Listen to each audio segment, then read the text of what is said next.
Tom Westfall, a 35-year-old post office clerk, has been missing for 3 weeks. According to his wife, Daisy, Tom had recently lost his zest for life, even though the couple was soon expecting their first child. He had been acting depressed and restless for the past several months. He also began to drink and spent several nights away from home. Then, Daisy tells police, Tom went hunting one day and never came back.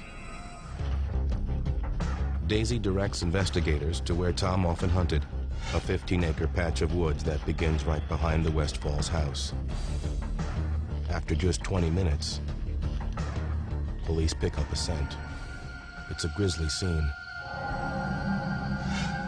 A decomposed torso surrounded by scattered arm and leg bones. Near the body, they find 2 objects. What we saw there was an empty whiskey bottle and a 20-gauge shotgun. And we found fragments of the skull. Literally, the skull was in 42 pieces.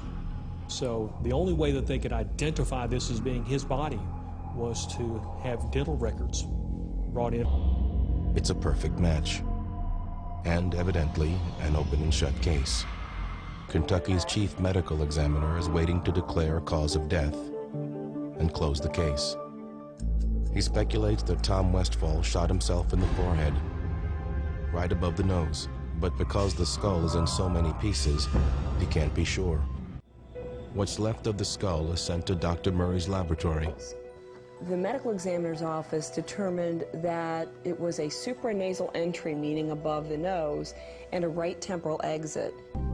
As she begins her work, she quickly sees that Tom Westfall's skull appears to have been blown apart from the inside.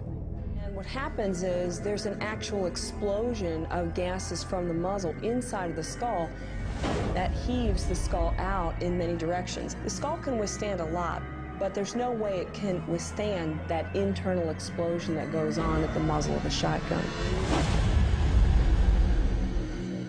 To confirm that Tom Westfall shot himself, Dr. Murray must put his skull back together. I take the fragments and I spread them out, get a good look at them, and try to determine where in the skull they might have come from.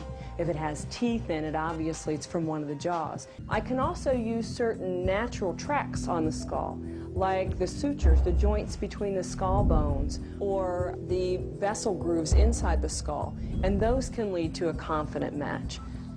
The next step is going to be to apply the glue. To make the most accurate reconstruction, Dr. Murray employs a tool so simple it almost seems like child's play, a sandbox. I need something that will support the bones as they dry. I can press the bone into that and give it some stability. As Dr. Murray puts the last few pieces of the skull into place, she realizes that one key assumption about Tom Westfall's death is wrong. The original accounts delivered with the remains said supranasal entry, meaning above the nose. But as I was able to reconstruct the face, there wasn't a thing wrong with the forehead. A more thorough examination revealed a close contact entry wound to the right temple, where the powder burns were still evident. Dr. Murray is now certain that the pellets entered Tom's skull through his right temple. Even a grown man with a very long arm reach would have a difficult time putting that shotgun up against the side of his head and pulling the trigger. Then obviously the next assumption is someone killed him. It appeared to be a homicide.